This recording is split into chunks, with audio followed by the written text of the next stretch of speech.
नमस्कार दर्शकों, आप देख रहे हैं जर्नलिस्ट कैफे और मैं आपके साथ तनीषा।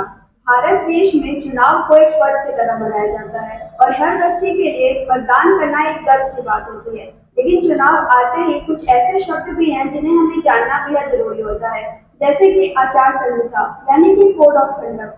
अब आप सोच रहे होंगे कि कोड ऑफ कंडक्ट होता क्या है, आचार संहिता कब लागू होती है, कैसे लागू होती है। आपको परेशान होने की जरूरत नहीं है। आज के हमारे इस वीडियो में आपको बताएंगे कि आचार संहिता होती क्या है, आचार संहिता क्यों लागू होती है, आचार संहिता कब तक लागू होती है और साथ ही आपको हम बताएंगे इससे जुड़ी और भी बातें। देश में स्वतंत्र और निष्पक्ष चुनाव कराने के लिए चुनाव आयोग कुछ नियम बनाता है। चुनाव आयोग के इन्हीं नियमों को आचार संहिता कहते हैं। लोकसभा विधानसभा चुनाव के दौरान इन नियमों का पालन करना सरकार, नेता और राजनीतिक दलों का जिम्मेदारी होता है।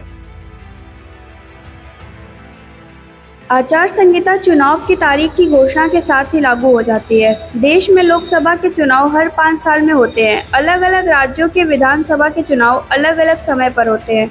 चुनाव आयोग के चुनाव कार्यक्रमों का ऐलान करते ही आचार संहिता लागू हो जाती है।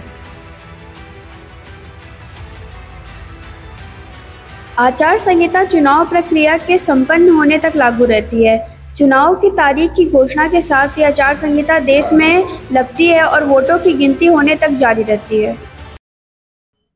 आचार संहिता के बारे में तो हमने आपको बता दिया। आइए अब जान लेते हैं कि आचार संहिता के मुख्य नियम क्या है और हर पार्टी को इसे मानना क्यों जरूरी होता है।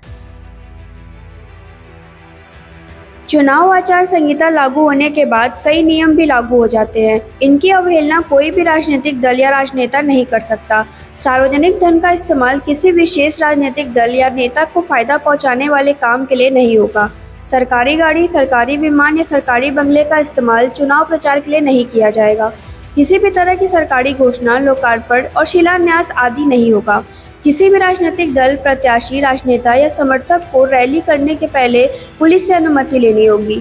किसी भी चुनावी रैली में धर्म, जाति का नाम पर वोट नहीं मांगा जाएगा। 6 चरणों में मतदान हो चुके हैं और 7वें यानी आखिरी चरण का चुनाव 1 जून को होना है, जिसके लिए अब आचार संहिता भी लागू हो चुकी है। हमारे आज के वीडियो के लिए बस इतना ही। देश दुनिया से जुड़ी और भी खबरों के लिए देखते रहिए जर्नलिस्ट।